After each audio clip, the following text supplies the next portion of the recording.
We're here at the Hall of Fame weekend at Stetson University. It's November 12th, 2016, and we're interviewing Mark Nelson. Mark, I understand you're not originally from Florida. No, I'm not. Originally from New Jersey. In fact, back in New Jersey in 4th grade is where I realized that I wanted to be a band director. I was in an elementary school program with a music director who really wasn't that good. He was European, actually had a European accent, and he played violin. Knew nothing about trumpet, nothing about any of the other instruments, but he was hired as the band director. I had been taking lessons with a gentleman named John Martell, who had played at the White House for President Kennedy, just a wonderful trumpet instructor. And I'd been taking lessons with him for about 4 or 5 months, so I get to band, I'm all excited, and there was just nothing there. And I remember after the first rehearsal, I came home and I said to my parents, I want to be a band director. And my father, who was an educator, actually my whole family, hundreds of years in education, my father said, well, why do you want to be a band director? And I said, I just know I can do a better job. At that time, I just figured, oh my gosh, I can do this. So I actually went to school in New Jersey.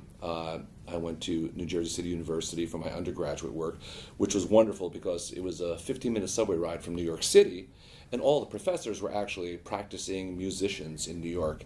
I remember one time I was asked by one of my colleagues here in Florida, Florida State, so, what was it like taking conducting lessons? Who taught you conducting lessons? And I said, oh, David Dworkin. They said, oh, is that somebody we should know? And I said, well, he was the associate conductor of the New York Metropolitan Ballet.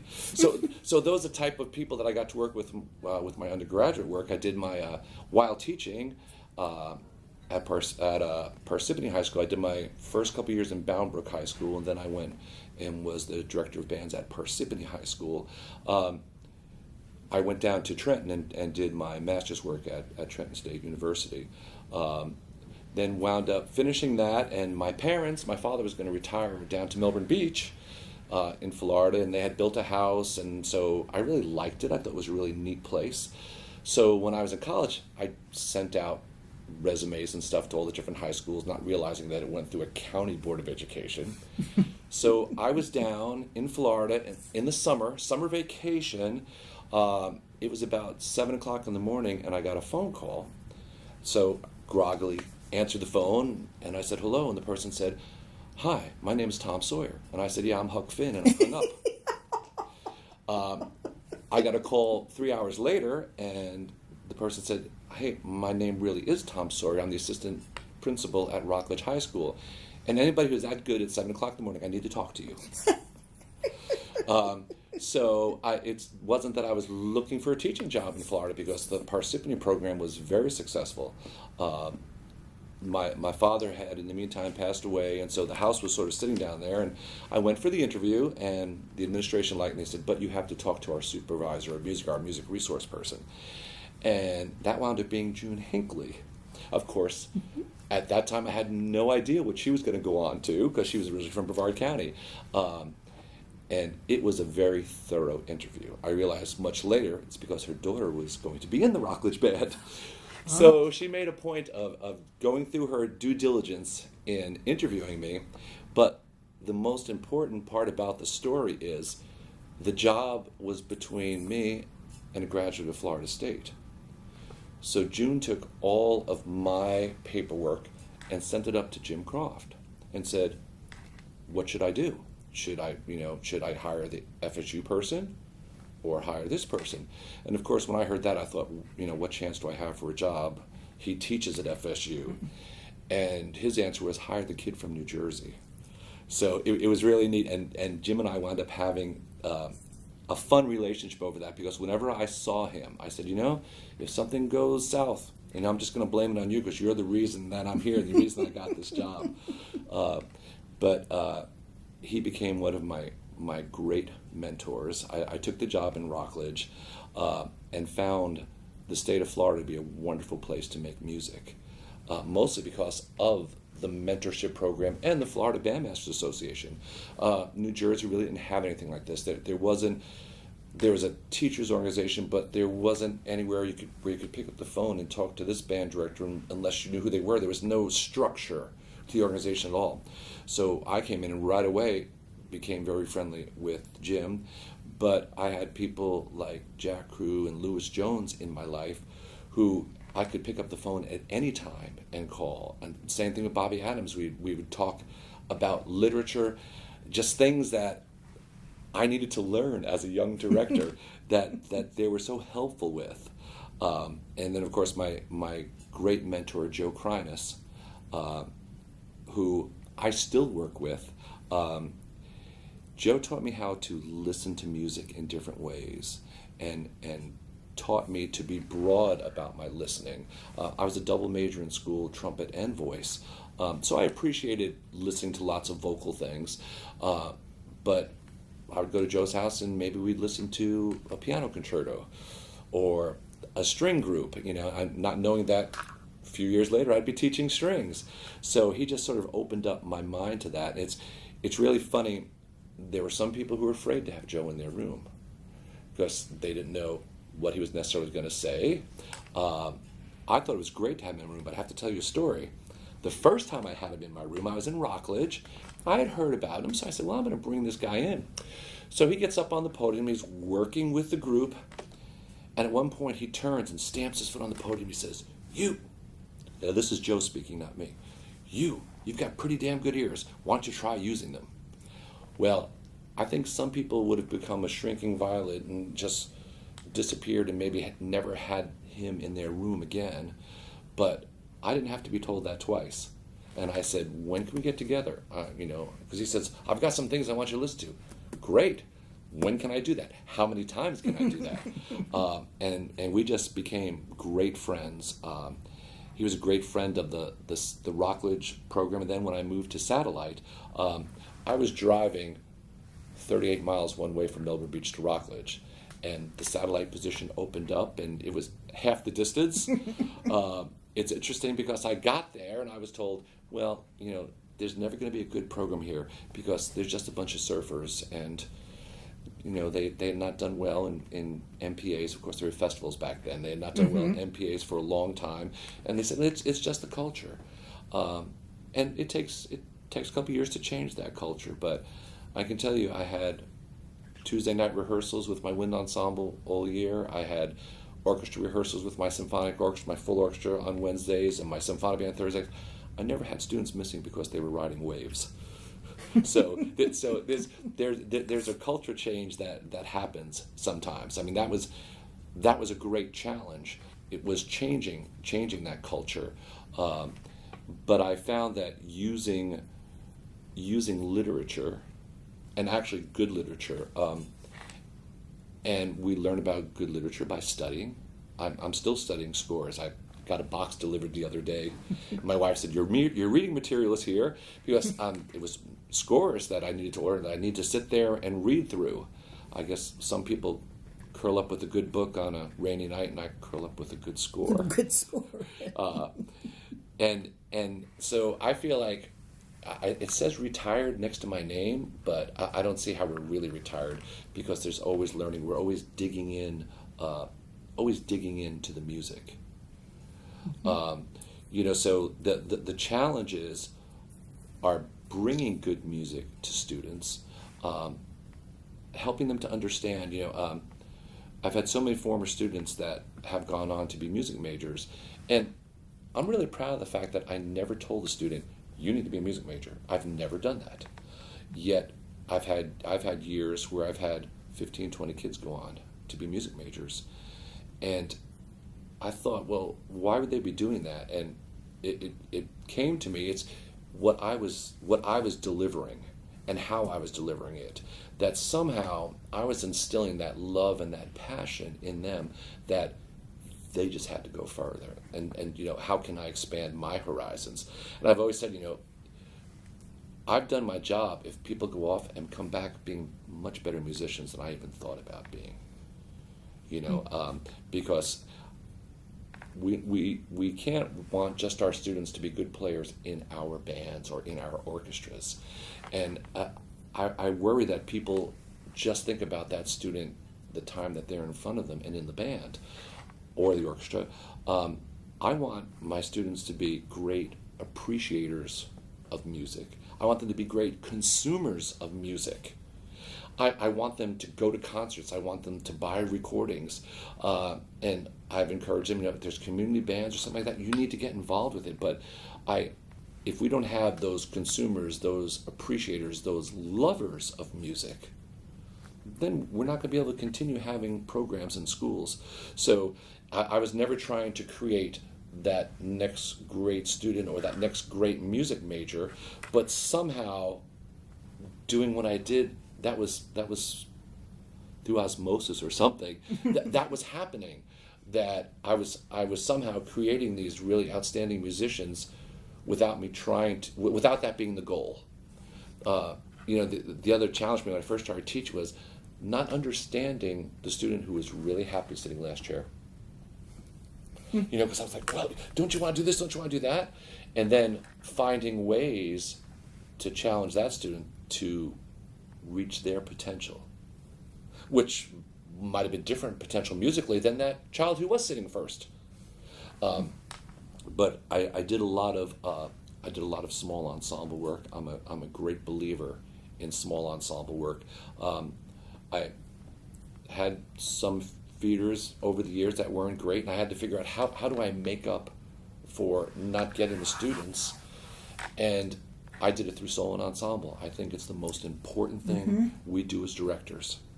We focus so much on letter A to letter B in our band literature, but if we worked more on solo and ensemble literature, the students would become more self-sufficient as musicians. So I had a plan in my top ensemble, and it grew to a pretty big program. When I got to Satellite, there was one band, there was one jazz band. I pioneered the American Musical Theater program for Brevard County, and I was teaching that, and a piano class that I really didn't know a whole lot about. So I was doing those things. As the program started to build and the more components were added, when I left, we had 3 bands, 3 orchestras, 3 jazz bands, a chamber wind program, an AP music theory program that we didn't have, but it was the building of the solo and ensemble literature that I encourage a lot of young band directors to look into. I would cross-pollinate my ensembles. So my students in the top ensemble knew they were doing 4 events at solo and ensemble, and they had the ability to do that. And one of them was their solo, or maybe they had a small ensemble. Then I would choose some sort of chamber wind piece or some hot shot piece that I thought would be great for them. But then they had to take one for the team, which meant they were playing in a brass choir, a woodwind choir, or some sort of ensemble sitting next to that student from the 3rd band or the weaker student from the 2nd band. So now we knocked off a couple of things with that. First of all, they were mentoring that younger student. They were demonstrating a good tone quality. They were demonstrating posture, but they were demonstrating a love of music. And so now that grade 3 ensemble, sprinkled, cross-pollinated with some better players, goes to MPA on the district level, and we rehearse every week. Sometimes I had the students rehearsing at those top students, which was great for them. But that group would go and do very well at festival. They would get, they'd get a superior. That wasn't a big deal for that better player, but it was a big deal for that child who was in the 3rd ensemble. And it was a big deal for their parents. And now as director, I could turn around and say, hey, you got a superior at the district level. Have you thought about getting a new instrument? Have you thought about getting a step-up instrument? Lessons might be a good thing. Look how successful you were without the lessons. Just think if we got lessons going. So we started building this culture from within, and doing that with the small ensembles, it wound up giving students ownership. It gave students ownership of the ensemble. I always said to them, this is not my band, it's your ensemble. So, and because of that trust and that ownership that was built through solo and ensemble, it wasn't unusual for me. I could end a rehearsal with wind ensemble, and maybe a bassoon player is going back to the trumpet section saying, hey, you guys had a little problems with a measure. Want me to work it with you? or a drummer saying to a flute player, hey, you want me to help you keep time a little bit? And so it was their ensemble. But it also is not unusual for me to say to students, well, what do you think? And another great mentor and wonderful dear friend, Ken Williams, who went to the Roll of Distinction this weekend, his little "but why." It's not good enough just to know, but why? I would probe the students. Well, why do you think this is happening? Or we'd go through a phrase and I'd say, how do you think the phrase should be turned? Where do you think the high point is? What note should we emphasize? And there are times when I look at the ensemble and say, I like their idea better. Let's try it that way. Again, ownership of the music and ownership of the ensemble. And we were just really fortunate to have that building going on. But I think solo and ensemble is just such a key to what we do. In fact, the last 4 years teaching at Satellite High School, well, when I started at Satellite High School, the first Saturday in October, I did a concert. And everybody thought when I started that 25 years ago, they thought I was insane. Well, what about marching band? And I said, no, all my bands, my jazz bands and orchestra, they're playing on that concert. And I'm going to have small ensembles. And everybody thought I was crazy. So I would have a large group. It was basically a Prism concert. I'd have a large group on stage. And then in the house of the auditorium, I'd have a quartet. Then a large group, maybe a quintet or a mallet ensemble or a little jazz combo. So we were doing those types of things. But what was really interesting is the last 4 years I was teaching, I didn't get to carry this experiment onto my second band, but I did it with my top band. The first 5 weeks of school, I didn't do any concert literature. Now, with that top band, I never did any marching band literature. School would start on a Wednesday, Thursday, Friday of that first week. We might have played through the marching show. We never played marching music again, except for maybe playing Star Spangled Banner on Friday to remind us, hey, we got to do this. Those little checks and balances that we all have. But what I did instead was I broke up those 56 students into small ensembles, one on a part. So I told some of my colleagues I was doing this, and they said, so you're not going to rehearse any concert literature for 5 weeks? And I said, no. They said, well, you're going to get into September. How are you going to do your October concert? And I said, I believe they're going to be better musicians after doing this. And when I hand out concert literature, it's just going to take off. Well, I've been called crazy lots of times, for a good reason. So I started this experiment, and the band room was attached to the theater. So I had the band room. It was during the chorus planning period, so I had ensembles in the chorus room, practice rooms, in the theater, on the stage, and I spent 5 weeks going from ensemble to ensemble, mentoring it. Sort of like the doctor's in office that Bill had years ago in his book. And if they ran into trouble, any concepts they didn't understand, we'd talk about it. But those students leading that ensemble and the peer pressure, one on a part of knowing I've got to do my part, just made for better musicians. Then at the end of the 5 weeks, I made an announcement to the school. Any teachers who have 4th hour free, if you'd like to bring your classes down for a concert. And we brought students from all different classes, and my students did little ensembles. And thankfully, I was right.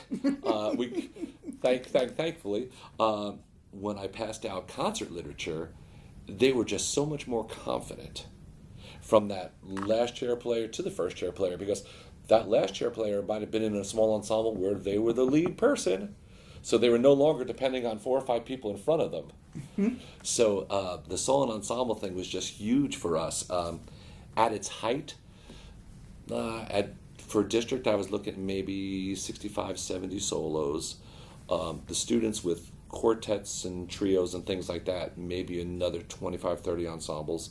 And then maybe 6 or 7 brass choirs, 6 or 7 woodwind choirs, a couple of chamber wind pieces. I think as directors, when you're doing that much literature and you're addressing the needs of so many students, sometimes it's good to have something for yourself that makes you happy, that will transfer to students. So the whole chamber wind thing, I started introducing students to chamber wind music. oh my goodness, they would fight tooth and nail to get into one of those chamber ensembles. So because I had a big double reed group when I was there, I was able to do 4, 5, 6 different chamber winds pieces. So we had this growth and this culture that was built based on solo and ensemble, based on the love and exploration of music, and the love and the team spirit that we had it in the band. It's the ultimate team sport.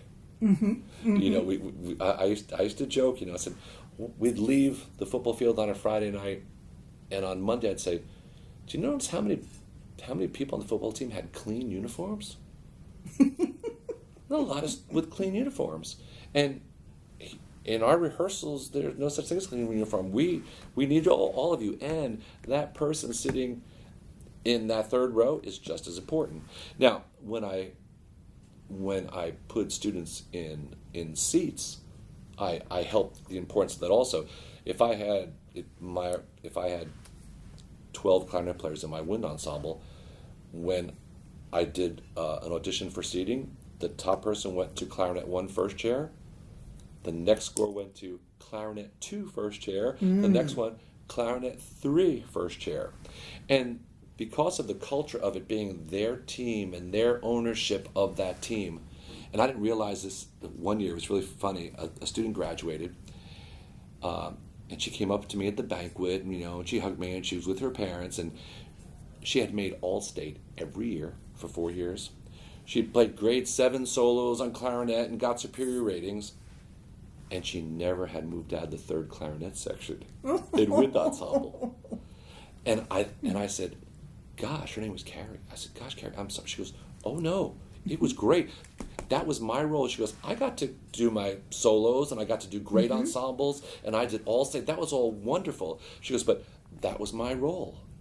And I thought to myself, okay, so I have created this culture, this family culture, where it's not about me, it's about us. And that takes time. It does. Now, you've been fortunate to work in some schools where you had budget money to purchase solo ensemble and really build that culture. What can you tell a director that may not be in that situation, that may be having to sell candy bars for every arrangement they purchase? Pick up the phone, because I borrowed lots of solo and ensemble literature from other people. In fact, just the other day, I was at a school in Brevard County. It's a young director, and he asked me, will you come in and just hang out the whole day? And I said, I'd love to. And I said, do you want me to listen? Do you want me to work with the ensemble? Do you want me to work with you, mentor you? And he said, yes to all of the above. So after I did some work with some of his younger ensembles, and I said to him, can I look at your library? And he said, sure. I said, do you have any solo and ensemble music in your library? And he said, I don't even know. This is my second year. I'm not even sure. I found great music in there. I mean, I served on the FBA Solo and Ensemble Committee. I served on the Jazz Committee. I served on the Adjudication Committee. So I've gone through my own bout of solo and ensemble stuff. And it's really interesting. He had some great stuff, and I started just pulling stuff. Here'd be a great way to start with this band. Here's an ensemble that they should do. Here's a woodwind choir they should do. And, you know, I was right back in my element. It's like I had never left the band room at Satellite High School, because I just loved that. Before solo and ensemble, the Thanksgiving Day weekend, I guess when most people are eating turkey, and I ate turkey too, but I would spend that weekend in the band room, which some of my associates over the years did not appreciate, because I said, hey, you got to be here with me. And we would just lay out, because every year I'd buy solo and ensemble literature. And I love the puzzle. I love the puzzle of let's put this person in this ensemble. Let's put this person in this ensemble.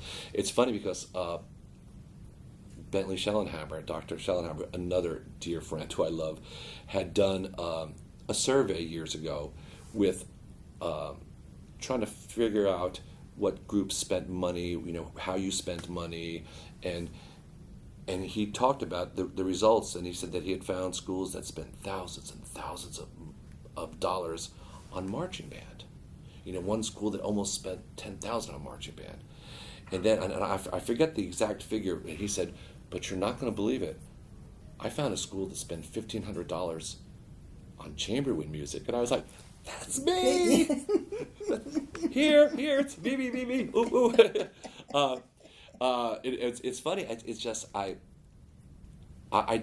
never believed in spending a great amount of money for something that happens for 10 or 11 weeks. I would rather borrow something for that. I had a student whose father actually taught in another school.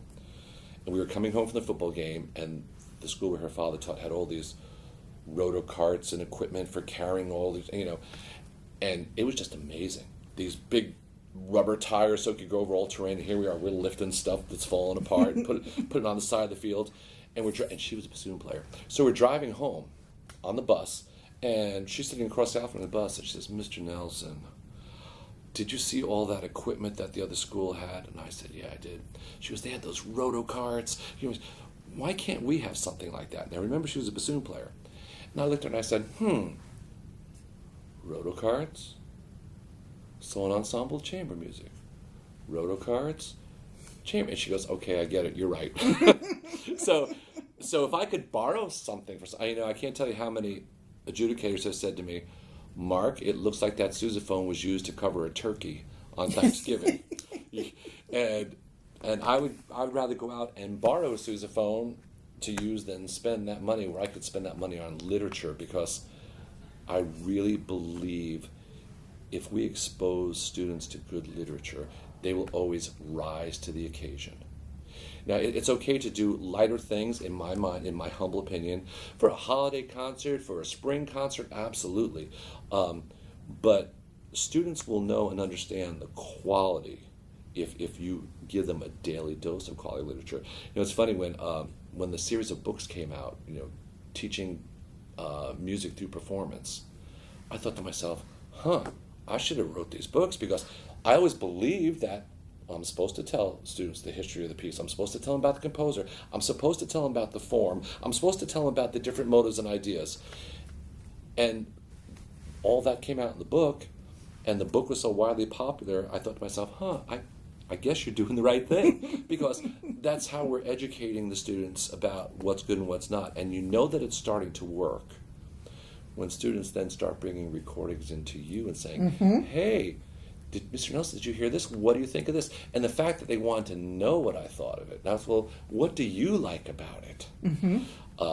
So once I got that going, then I started a cool kids listening club for directors. And the whole idea with that was, I said, okay, listen, I'll make a big lasagna. You come to my house, bring recordings or whatever you're thinking about perhaps doing for MPA. Or, hey, I'm thinking about this. And after we all ate, we just listened. And there'd be anywhere from 5 to 12, 15 people that would come to these things. We were doing it once a month. And we got to discuss in a very unthreatening way. Someone said, well, I'm really thinking about doing this. We got to say, well, what do you like about that? And then we would discuss that. And it was that collegial collaboration with some young directors who said, I just thought that would be fun. Well, it would be fun, but after 2 or 3 days, the fun will be over. Then what else is in here? So it was a great tool for my colleagues. It's interesting because I've had some young teachers, now that I've been gone 3 years, been gone, it sounds so funny, I've been gone 3 years, who have said to me, so I hear you used to do a listening club. And I went home, I said to my wife, I need to do my listening club again. Because I have some young teachers who are saying, I would love to do that. So I talked to a great colleague and friend, Ian Schwint, who's been a colleague and friend for years up at Titusville. And I said, hey, I'm thinking about doing this again. And he's all in. So we're in a new house now. We had to, most people downsize. We have 4 all-state people. My daughter was all-state vocalist, another daughter all-state violin, all-state cello, all-state flute. They're all finishing up college or done with college. And so most people downsize. We were in a 2,400 square foot house. So we had to go to a 4,000 square foot house. Oh my goodness. For the 2 of us. Because there's just too much music between the two of us. My wife graduated from the Seoul Conservatory of Music and Piano Performance major, so there's that bulk of music, all of my orchestra music, all of my band music, my scores. So we just had to create some more room. But so we're in the house since the middle of June. We've got the stereo system set up now, and we're ready to go. So that All Cool right. Kids Club is going to start. Fantastic. I look forward to attending Absolutely. because you can always learn. And I make great lasagna, by the way. Talk just for a moment, please, about you've talked about the importance of having a mentor. You've talked about the importance of having colleagues who support each other. When you come home at the end of the day, how important is it to have someone there supporting you? It's so huge, and not to get into this, many people that'll be watching this know about my personal life, and to have someone in my life who is a musician. So many times people say, well, you need to get someone who's not involved with music, who doesn't understand, opposites attract. I don't believe it for a minute, because even now, I'm doing lots of things. My wife understands, well, he's got a rehearsal, no big deal. Or she says, hey, I've got a performance. She was in Italy. We had one of our daughters was doing a study abroad thing for 6 weeks. So my wife went to Italy. Next thing I know, she's doing a concert in Genoa. So she's got to prepare for things. So just having someone who understands what we do and how we go through it, it's so huge. My oldest, Elizabeth, grew up in the Satellite High band room because I got custody of her at a very young age, and she's all four of our girls are amazing musicians, but Elizabeth has such great ears, because she could have been in a crib or a playpen listening to a Broadway tune, or maybe she was listening to Hindemith, or it could have been a Beatle tune that she was listening to, and because of that, her sense of pitch, nothing is dissonant to her. She hears these things, and she just amazed me, and it's because of what she was exposed to.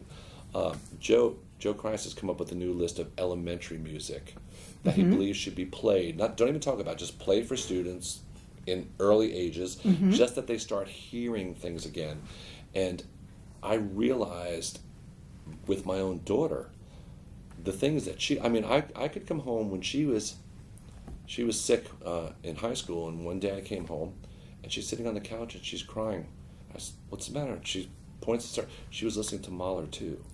And so this 15-year-old kid was crying because there was things that were just tugging at her heartstrings. So it's so important to listen to things. And again, I know, my good friend Ken Williams does the same thing. I'd play opera. I'd play orchestral pieces in band. I'd play band pieces in orchestra because we need to listen to different things. So I think that's just so huge to do that and to establish for kids, hey, we still listen. I still listen. I'm still a consumer. I still appreciate it. Like, wait, what do you hear this neat thing I just heard? It's just so huge for students to do those things. Okay, we only have a few minutes left. Oh no, I thought this was 4 hours. It has flown by. It has absolutely flown by.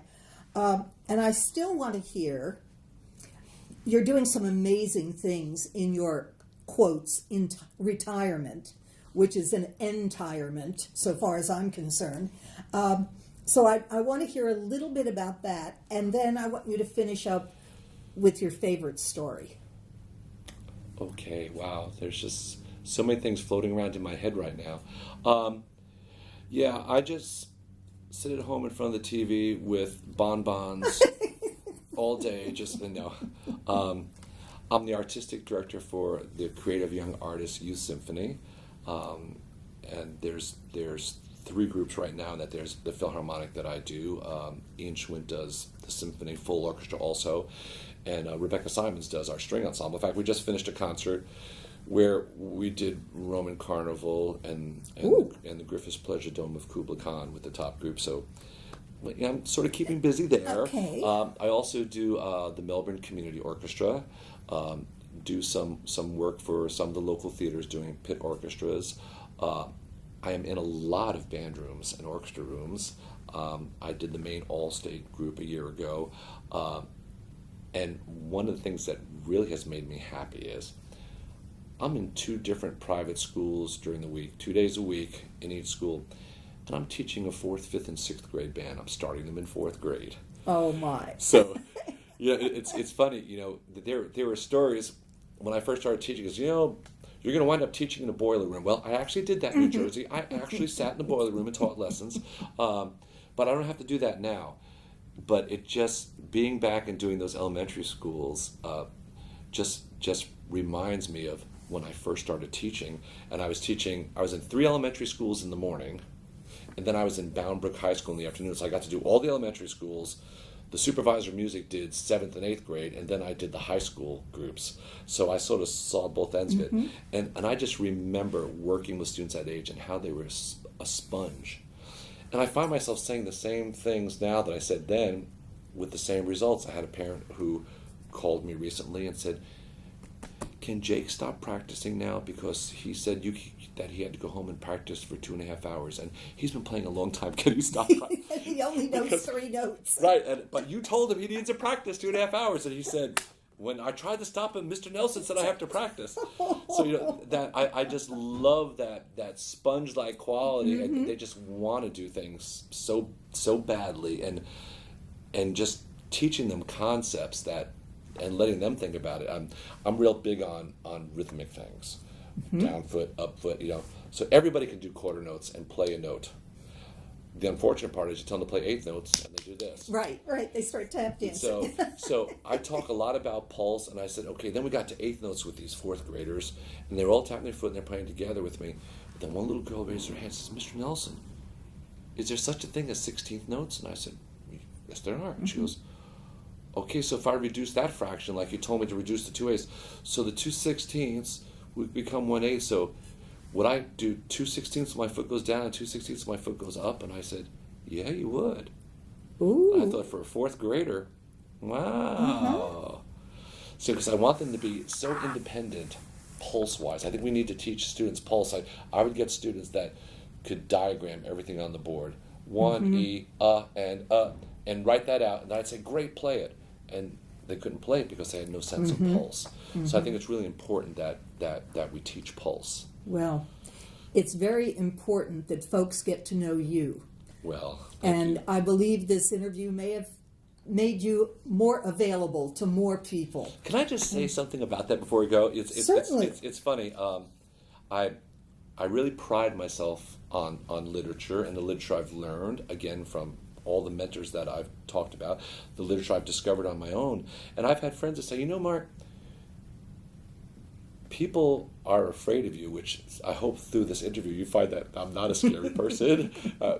Tina, you know me. I want to sit down and talk about music. It makes no difference what I play with my ensemble. I've always thought of myself as being very approachable. And, at this stage of my career, I need to be the resource and the helper that all those people that I mentioned were for me, because I have to give back, because so many people gave back to me. People that are just so important in my life. I'm going to get upset here. The Hall of Fame weekend is just so important to me. I was in Leesburg this past weekend, and I thought the first time I went to Leesburg, I went out of district with Satellites Marching Band, and Dwayne Hedden was doing the timing for me. And he was doing the timing at the festival, and he was such a great resource. I mean, he would call me up in nowhere and say, "Well, Mark, how are you today?" And it was so funny because that first time I brought the band there, and I'm up by the press box, and I look over by the scoreboard, and there's a cow out there. Yes. And I said, "What the?" Being from the inner city, what the heck is that? Dwayne said, "Well, Mark, that's a cow. I know you don't have cows in Jersey City." But that's another mentor and another person who just is so close to my heart that we don't have with us right now. But I know that they want us to take up the mantle now and do the things that they did for us. Yes. And anybody who sees these legacy videos, or is a young teacher, or even an older teacher who wants to know maybe something different, a different approach to something, that all the people in the FBA Legacy project are so willing to help, and are, they just want to be asked. Yes. So I'm hoping, I hope that I'm around a long time and I can help continue music to be as important as it is in the state of Florida right now. Wow. Well, thank you so much for spending time with us, and it's time to say bye-bye. Okay, bye. Thanks for watching.